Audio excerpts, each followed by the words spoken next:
The council chamber was massive. It floated in space above a neutral station, and through the clear walls, stars stretched out in every direction. Inside, representatives from 20 different alien species sat in a circle. Their chairs rose high above the floor, making them look down on anyone who stood in the center. Han Sol stood in that center now. He was a tall man with gray hair and calm eyes. His uniform was simple and dark blue, with no decorations or medals. Behind him stood two other humans. Jae-won was younger, with sharp eyes that never stopped moving. Daeun stood quiet and still, holding a data pad. Above them, Velroth spoke. The Vraxian was insect-like, with 4 arms and eyes that reflected light like black mirrors. His voice came through a translator that made it sound cold and mechanical. "Humanity has been given a great gift," Velroth said. "We allowed you to join the galactic community.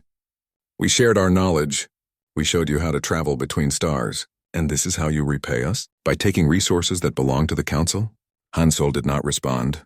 He simply stood with his hands behind his back, looking up at the Council members. Another alien spoke up. This was Korvan, the Krellian war chief. He was reptilian, with scales that shone green and gold under the lights. His teeth were sharp when he spoke. "Your fleets are primitive," Korvan said with a laugh. "Your weapons are weak. Your ships are slow. You have been in space for less than 100 years. We have ruled the stars for 10,000. You should be grateful we do not simply take everything from you." Other council members made sounds of agreement. Some clicked their mandibles.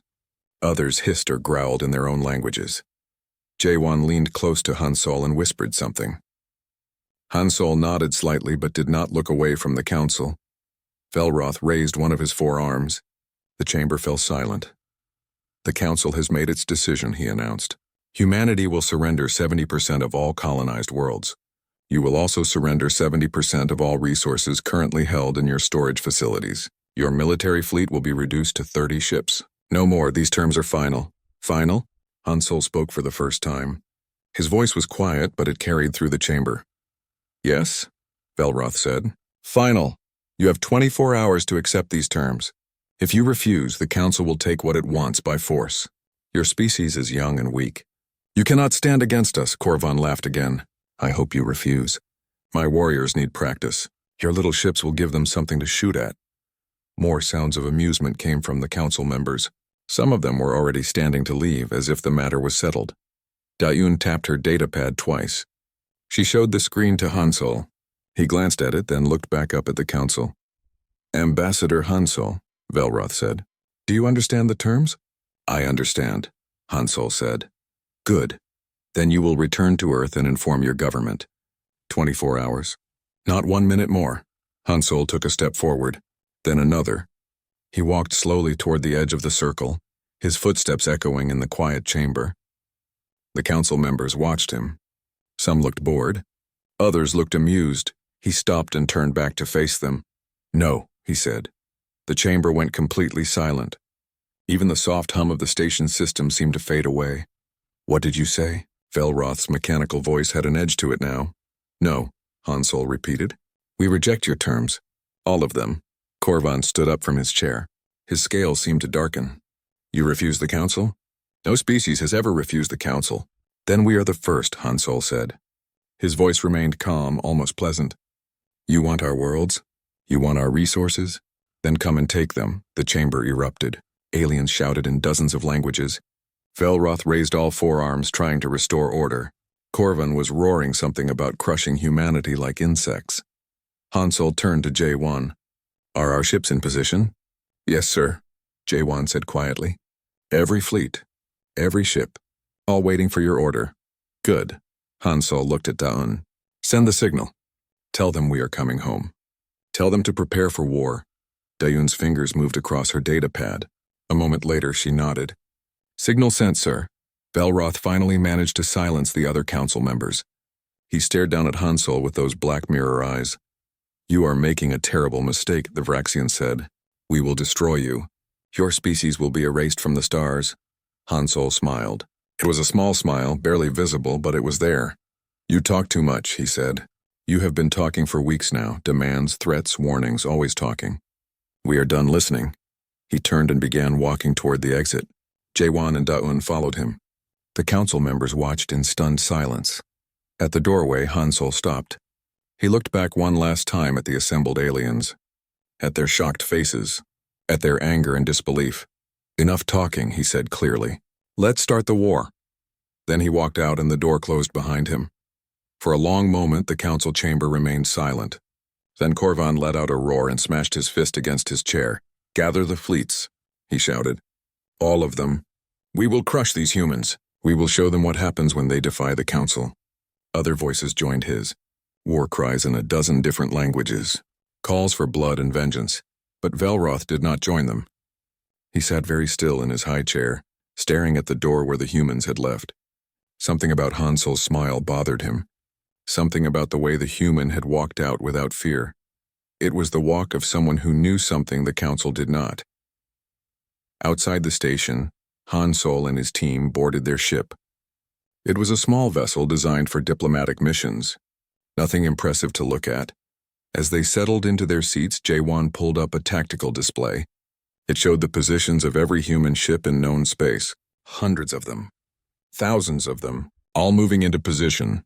"They will attack within days," Jaewon said. "Maybe hours." "Let them," Han Sol said quietly. He was looking out at the stars.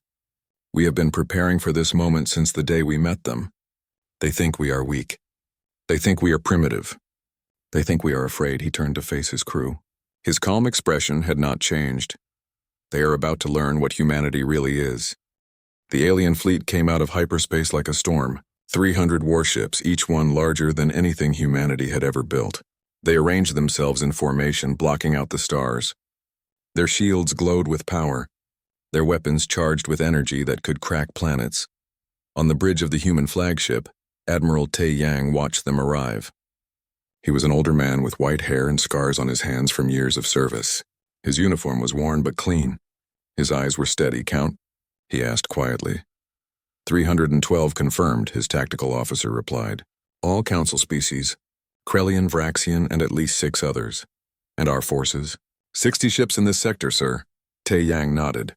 5-to-1 odds. Just as they had expected, just as they had planned for. "Open a channel," he said. "Let's hear what they have to say." The view screen changed. A Krellian commander appeared, his scales gleaming red in the light of his ship's bridge. Behind him, dozens of crew members moved with military precision. "Human vessels," the Krellian said. His voice was deep and harsh. "You are ordered to power down your weapons and prepare to be boarded. Surrender now and you will be treated fairly. Resist and you will be destroyed." Tae Yang smiled. It was not a friendly smile. "We decline," he said simply. The Krellian's eyes widened. Then he laughed. "You decline? You have 60 ships. We have 300. Your weapons are toys compared to ours. Surrender now or die." "Then I suppose we die," Tae Yang said and closed the channel. He turned to his crew. "All ships execute pattern Delta, scatter and retreat. Make them chase us." The human fleet broke apart. Ships peeled away in different directions, their engines flaring as they accelerated. To the watching aliens, it looked like panic. It looked like the humans were running away in fear. The alien fleet followed. Of course they did. This was what they knew. This was how wars were fought. Chase the enemy. Corner them. Destroy them. In her fighter cockpit, Bora watched the alien ships pursuing her squadron. She was young for a squadron commander, only 28, but she had trained for this her entire adult life. Her hands were steady on the controls. "Griffin Squadron, stay tight," she said into her comm. "Lead them exactly where we planned. Not too fast, not too slow. Make them think they are catching us." Her squadron of 20 fighters dove toward a nearby asteroid field. The rocks there were massive, some as large as moons. Behind them, 50 alien warships followed, their weapons charging. "Almost there," Bora whispered to herself. "Just a little more." They entered the asteroid field at full speed. The human fighters weaved between the rocks with practiced ease. The alien ships followed, larger and slower but still confident in their superior firepower. "Now," Bora shouted. The asteroids came alive. Weapons platforms that had been hidden on the rocks for weeks suddenly activated. Missiles streaked out from concealed launchers. Energy beams cut through space. Mines that looked like ordinary space debris exploded with devastating force. The alien formation shattered. Ships tried to turn, tried to retreat, but they were too close together, too focused on the chase. The asteroids that they thought were just obstacles were actually cover for hundreds of human weapons. Bora pulled her fighter around and watched as alien ships exploded one after another. Their shields, designed to stop massive energy weapons from other capital ships, were useless against the smaller, faster missiles that the humans used. Griffin Squadron, "Attack Pattern Omega," she ordered. Her fighters dove back into the chaos, their own weapons adding to the destruction. Across the battlefield, Captain Hyunwoo watched from his frigate. He had positioned his small ship in the shadow of a large asteroid, powered down to minimum levels, invisible to enemy sensors. "Sir, the trap is working," his sensor officer said. "Enemy casualties at 23% and climbing." "Good," Hyunwoo said. He was a quiet man who had served on merchant ships before joining the military. He knew how to wait, how to be patient. "Bring us around. Target their command ship." His frigate emerged from the asteroid's shadow along with 12 others. They had been waiting there, silent and hidden, while the enemy focused on the apparent retreat. Now they struck at the alien fleet from behind. The human ships were small, but their weapons were precise. They did not try to fight the big alien warships head-on. Instead, they targeted engines and sensors. They aimed for communication arrays and weapon systems. They fought like hunters taking down prey much larger than themselves. The alien commander tried to reorganize his forces, tried to fall back into defensive formation, but his ships were scattered now.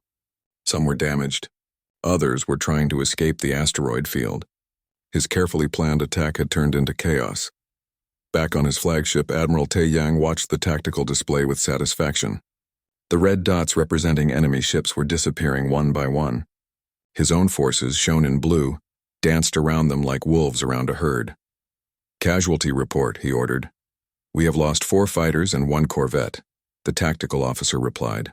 "Enemy losses are at 94 ships confirmed destroyed, another 47 damaged. Almost half the alien fleet. Gone in less than an hour. The remaining alien ships were retreating now. Really retreating this time. Not the fake retreat the humans had performed. They jumped to hyperspace in small groups, abandoning their damaged comrades. Tae-yang let them go. There was no point in chasing. The message had been sent. "Open a channel to Earth," he said. "Secure channel, command frequency." A moment later, Han Sol's face appeared on the screen. The Supreme Commander was in his office on Earth, but he looked as calm as ever. "Report, Admiral," Han Sol said. "First engagement complete, sir," Tae-yang replied. "Enemy force of 312 reduced to 171. They have withdrawn. Our losses are minimal." Han Sol nodded slowly. "They will be confused now, angry. They expected an easy victory. Instead, they lost nearly half their attack force." "Yes, sir. What are your orders?" "Continue as planned. Do not give them time to think. Do not let them regroup. Hit them again. And again. Make them question everything they thought they knew about warfare." "Understood, sir." Han Sol leaned forward slightly. "Admiral, they will send more ships." "Many more?" "This was just their first wave. The real test is coming," Tae-yang smiled. "Then we will be ready for them, sir." "We have been ready for a very long time."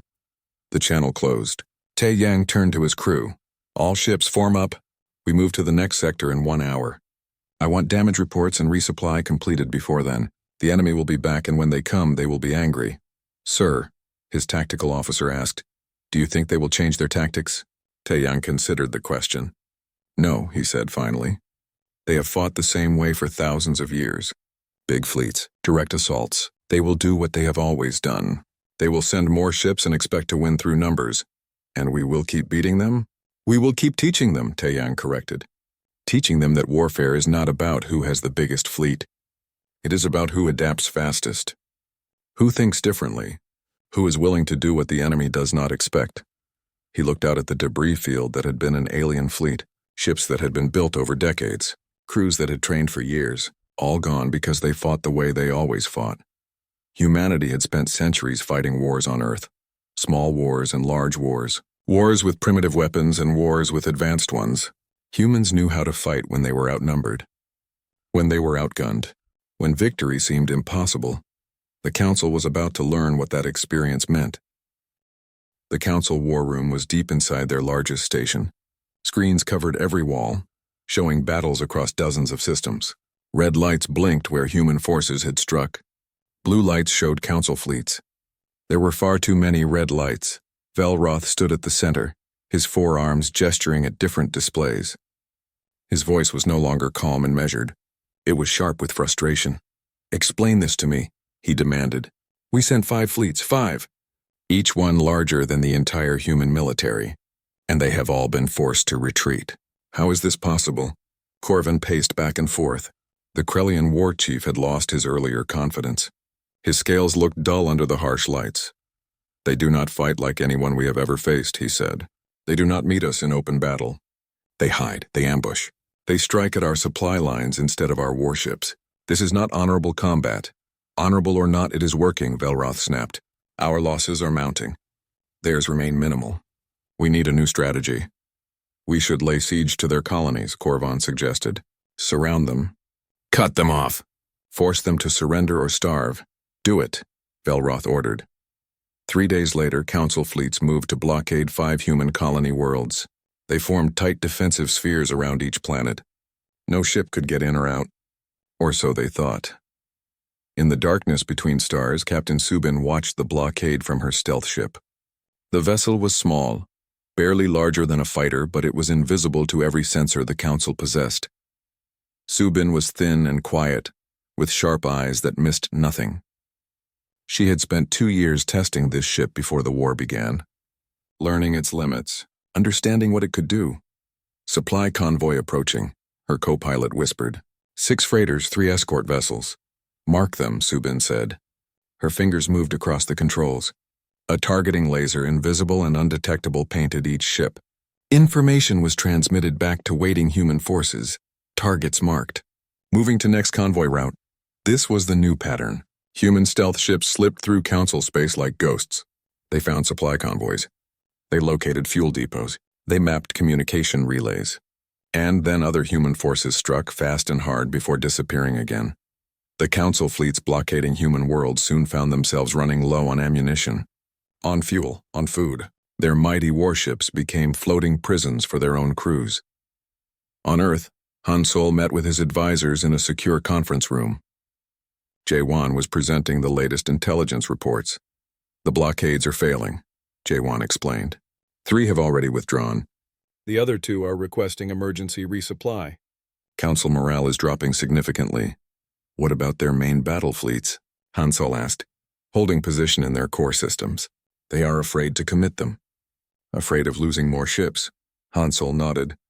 "Good, fear is useful. It makes people think. Makes them question their assumptions." Dawn spoke up from her position at the table. "Sir, we intercepted a transmission from the Council. They are beginning to study human military history." "About time," Jaewon muttered. Han Sol smiled slightly. "What did they find?" "Everything," Dawn replied. "They are going through our historical databases, reading about Earth wars, ancient wars, modern wars. They are starting to understand that warfare is not just something humans do. It is something humans have been perfecting for our entire history." Back in the Council war room, Velroth was reading those same reports. His black mirror eyes scanned through files on human conflicts.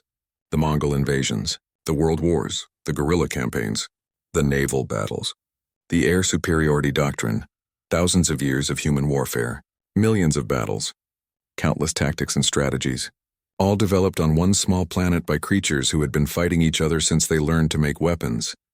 "They were studying us," Velroth said quietly to himself. "The whole time we thought we were teaching them, they were studying us. Learning how we fight, finding our weaknesses." A communication came through from one of the retreating blockade fleets. Velroth opened it. The alien commander looked exhausted. "We cannot maintain the blockade," the commander reported. "Our supplies are gone. Our crews are hungry.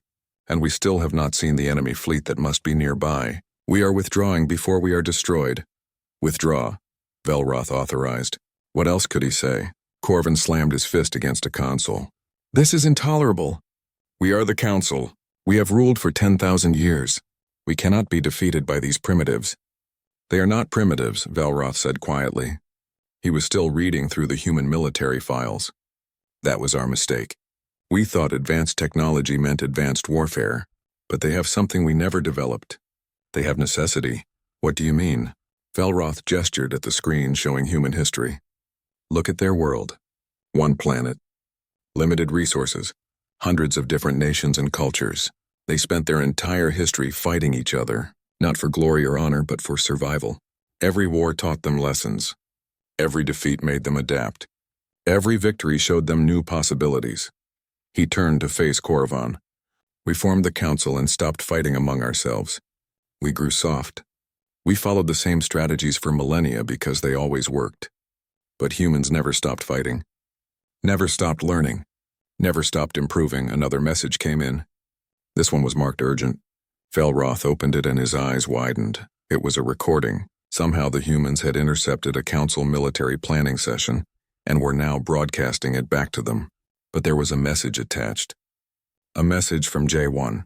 The human appeared on screen. His expression was calm, but his words were sharp. To the Galactic Council, J1 said, you thought you could intimidate us with your numbers, your technology, your thousands of years of history. But you made one critical error. You taught us how you fight. You showed us your tactics, your strategies, your weaknesses.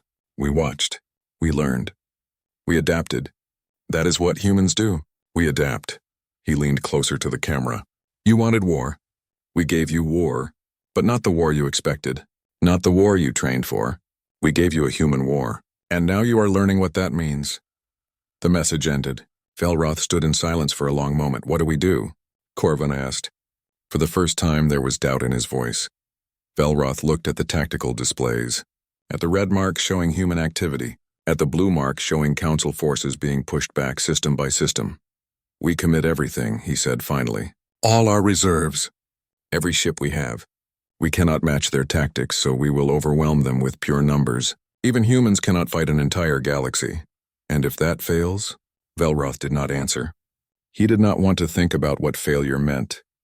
The Council had never lost a war. Never. In 10,000 years. They had conquered or absorbed every species they encountered, but they had never fought humans before. In her stealth ship, Subin detected the massive movement of Council forces. Hundreds of ships. Thousands of ships. All converging toward human space. They are coming, she reported to command. Everything they have. This is their final push. Han Sol's voice came back over the secure channel. Good, let them come. It is time to show them what we have really been building. Subin smiled in the darkness of her cockpit. The Council thought they understood now. Thought they had figured out human tactics. They had no idea what was waiting for them. The Council Armada was the largest military force ever assembled in galactic history. Over 2,000 warships from every member species. Enough firepower to shatter planets. Enough ships to block out the sun of any system they entered. They came out of hyperspace in perfect formation. Row after row of massive vessels, their shields already raised, their weapons already charged. This time there would be no ambushes, no tricks. Just overwhelming force. Commander Young-Su watched them arrive from the bridge of his experimental warship. The vessel was new, built in secret over the past 5 years. From the outside it looked like a standard human cruiser. Inside it was something else entirely. Young-Su was in his early 40s with gray starting to show in his dark hair. He had been a test pilot before taking command of this ship. He knew every system, every capability, every secret. Count? He asked his tactical officer. 2,147 confirmed, came the reply. Sir, they outnumber us 30-1. Noted, Young-Su said calmly. He turned to his chief engineer. Mireille's status on the swarm? Mireille was younger than him by 10 years, brilliant and focused. She had designed most of the systems on this ship. Her fingers flew across her console. All drone systems green, she reported. Quantum network is stable. AI coordination is at full capacity. We can launch whenever you are ready. Not yet, Young-Su said. Let them get closer. Let them think they have us. The Council fleet advanced slowly, maintaining their tight formation. They had learned from their earlier defeats. No more rushing forward. No more breaking ranks to chase fleeing enemies. This time they would be disciplined. Velroth watched from his command ship in the center of the formation.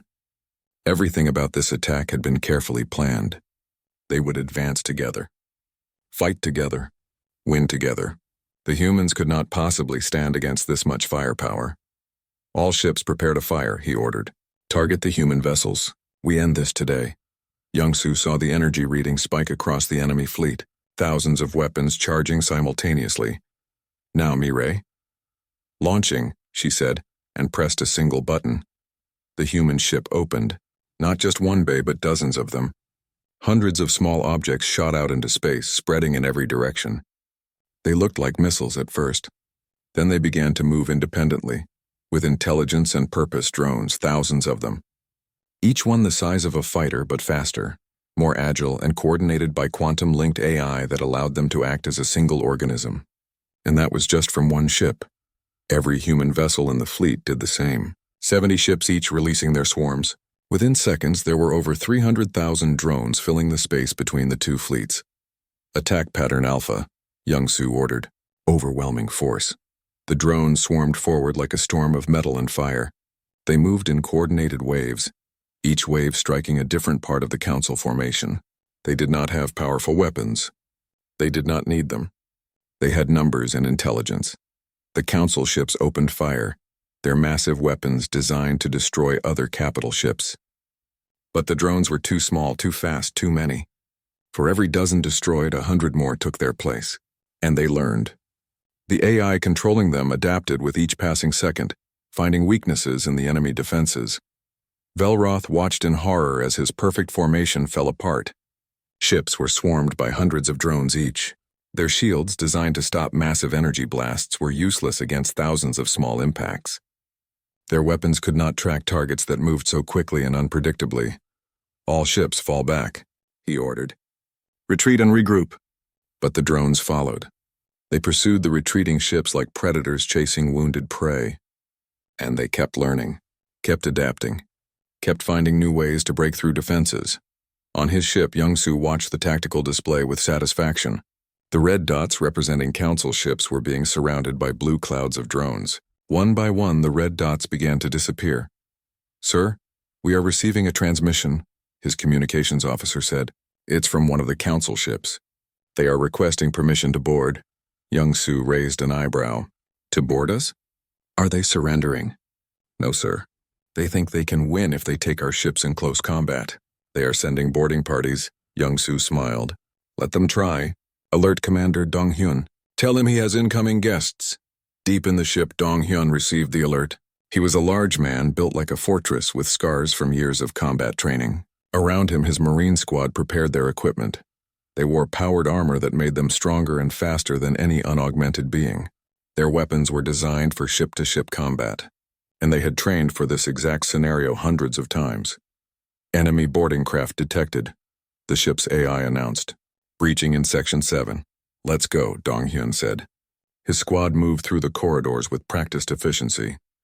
They reached Section 7 just as the alien boarders cut through the hull. The aliens came in fast, expecting to overwhelm the crew.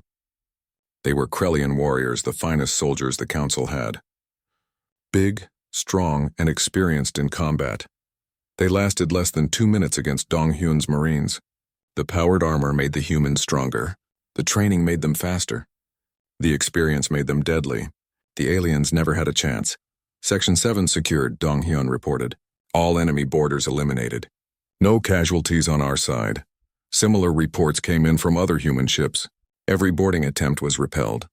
Every alien squad was defeated. In the Council war room, the remaining leaders watched the battle unfold with growing desperation. Their greatest fleet was being torn apart. Their best soldiers were being defeated. Nothing was working. Korvan stood at the tactical display, his hands gripping the edge so hard his claws dug into the metal. He had led the charge for this war. He had promised victory. He had been so certain. "We must negotiate," one of the other council members said. "Before we lose everything." "No." Korvan roared. "I will not surrender to these primitives. Send more ships. Send everything." "There are no more ships," Velroth said quietly. This was everything. This was our last chance, and we are losing. "Then I will go myself," Korvan declared. "I will lead the final assault personally. I will show these humans what a true warrior can do." Before anyone could stop him, Korvan left the war room. He boarded his personal warship, rallied what remained of his fleet, and charged directly at Young-Soo's vessel. Young-Soo watched the Krellian command ship approach. It was massive, powerful, and heading straight for him. He's trying to ram us, Mireille said. No, Young-Soo said. He's trying to prove something. Show that courage and honor matter more than technology. Focus all drones on that ship. Take it down. The drones swarmed Corvin's ship like flies on meat. They hit it from every angle, overwhelming its defenses through sheer numbers. The great warship's shields flickered and failed. Its armor cracked. Its engines died. Corvin's last transmission was a war cry in his native language. Then his ship exploded in a ball of fire that could be seen across the battlefield. The remaining council ships stopped fighting. They simply stopped. Without orders, without coordination. They just drifted in space, waiting. In the war room, Velroth stared at the display showing where Corvin's ship had been. The Krellian had been his rival for years. They had disagreed on nearly everything, but he had been brave. He had believed in the Council's superiority until the very end. Call for a vote, Velroth said quietly. We must decide if we continue this war or seek peace. The vote was quick. 7 members voted to seek peace. 5 voted to continue fighting. It was enough. Velroth composed a message to the humans. His hands, all 4 of them, shook slightly as he typed. To the human leadership, the message began. The Galactic Council requests an immediate ceasefire and wishes to discuss terms for peace. We acknowledge that we underestimated your capabilities. We are prepared to negotiate in good faith. He sent the message and waited. In the silence of the war room, surrounded by displays showing the destruction of their fleet, the council members waited to see if humanity would show them mercy, or if the war would continue until the council was completely destroyed. When humanity's leader said, "Enough talking, let's start the war," the neutral space station looked the same as it had 2 months earlier. The same walls, the same stars visible through the windows, the same council chamber. But everything else had changed. Han Sol walked through the corridors with Jae-won and Da-eun beside him. Behind them came an honor guard of human marines in full-powered armor. The message was clear. Humanity came from a position of strength. They entered the council chamber. It was different now. The high seats where the aliens had looked down on them were empty. Instead, a simple conference table had been set up in the center.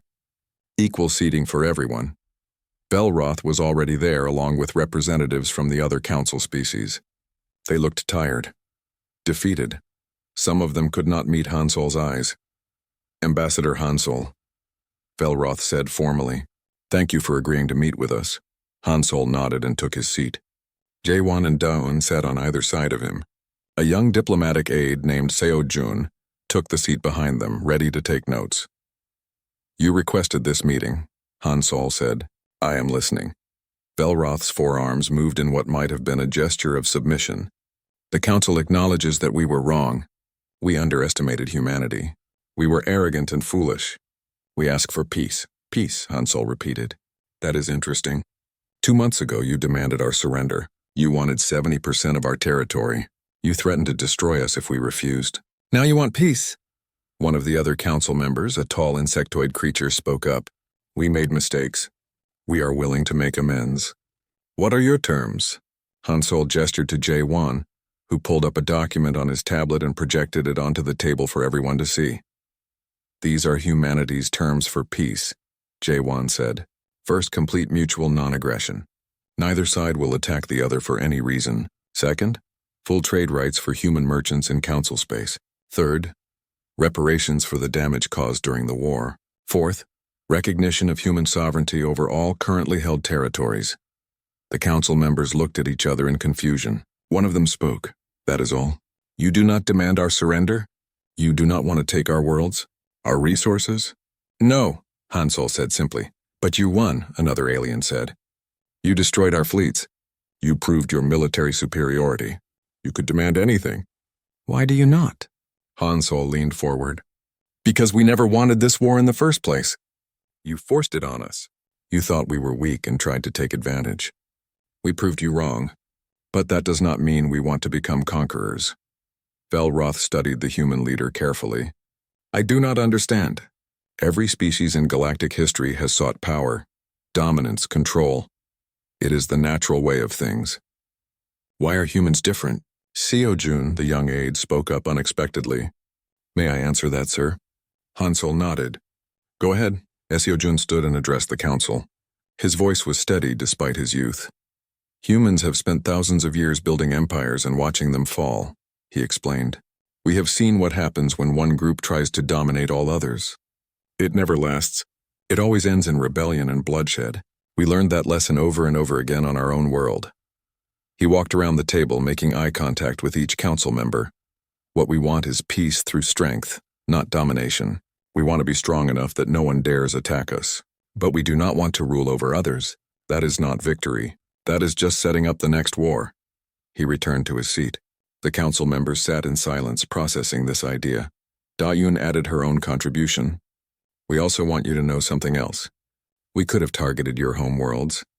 We had the capability. Our stealth ships mapped every major population center in council space. We could have destroyed them at any time. She paused to let that sink in. But we chose not to. We fought your military. We destroyed your fleets. We defeated your soldiers. But we never once targeted civilians. We never threatened your people. Because that is not who humans are. One of the council members made a sound that might have been awe or fear. You had us at your mercy and showed restraint. Why? Because mercy is strength, Hansol said. Anyone can destroy. It takes real strength to show restraint, to win and then offer peace instead of revenge. He stood and walked to the window, looking out at the stars. We proved we can fight, he continued. We proved we can win. Now we want to prove we can coexist, that we can trade, that we can share knowledge, that we can be neighbors instead of enemies. Velroth stood as well. The council accepts your terms, he said formally. All of them. We will sign the treaty immediately. There is one more thing, J1 said. We propose a defensive alliance. If any external threat attacks the council, humanity will assist in the defense. In exchange, the council will do the same for human worlds. The council members looked at each other in surprise. Then one by one they nodded. Agreed, Velroth said. The council would be honored to have humanity as an ally. The treaty was drafted quickly. Both sides signed it with formal ceremony. When it was done, the council members began to file out of the chamber.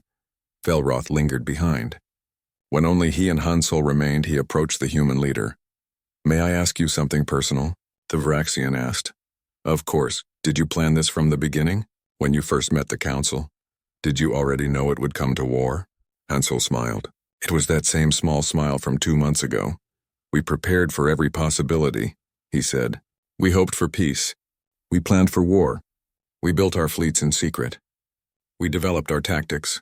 We studied your military history and found your weaknesses, all while pretending to be grateful students learning from the wise council. He turned to face Velroth directly. You chose to make demands. You chose to threaten us. You chose war. We simply chose to win it. Velroth was quiet for a moment. Then he made a gesture of respect with all 4 arms. I understand now why we lost, he said. We thought we were fighting a war. You were teaching a lesson. Exactly, Hansol agreed. And now that the lesson is learned, we can move forward. As allies, as partners, as equals. They shook hands, or the equivalent with Velroth's multiple limbs. Then the Vraxian left. Hansol stood alone in the council chamber for a moment, looking at the table where the treaty had been signed. J1 and Da-Yun came back in. It is done, sir, J1 said. We have peace. Yes, Hansol agreed. Peace that will last because it was earned, not demanded. They respect us now. They fear us a little, but more importantly, they understand us. Do you think there will be more challenges? Da-Yun asked. Other species who might test us?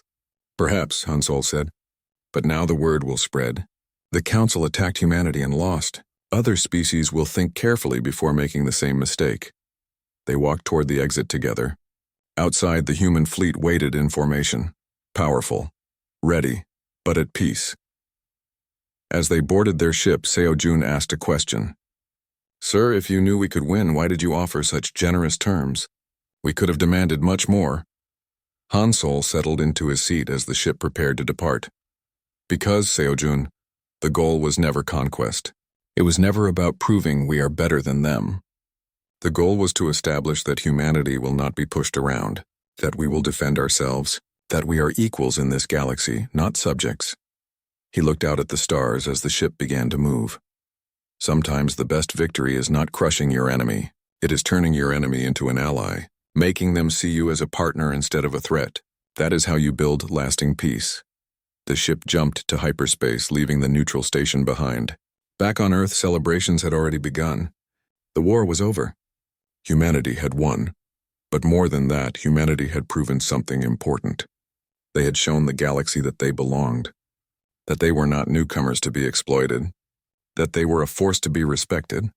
The Council had asked for war, expecting an easy victory. Instead, they got a lesson in what it meant to fight humans. A lesson about adaptability, about innovation, about the difference between having powerful weapons and knowing how to use them. They had learned that warfare was not about size or age or tradition. It was about thinking, about learning, about being willing to do what others would not expect. And they had learned that humanity, despite being young by galactic standards, had been perfecting the art of war for thousands of years. That every conflict in human history had taught lessons, that every defeat had led to adaptation, that every victory had led to new strategies. The Council thought they were starting a war. Humanity knew they were teaching a lesson. They asked for war. Humanity gave them a lesson instead.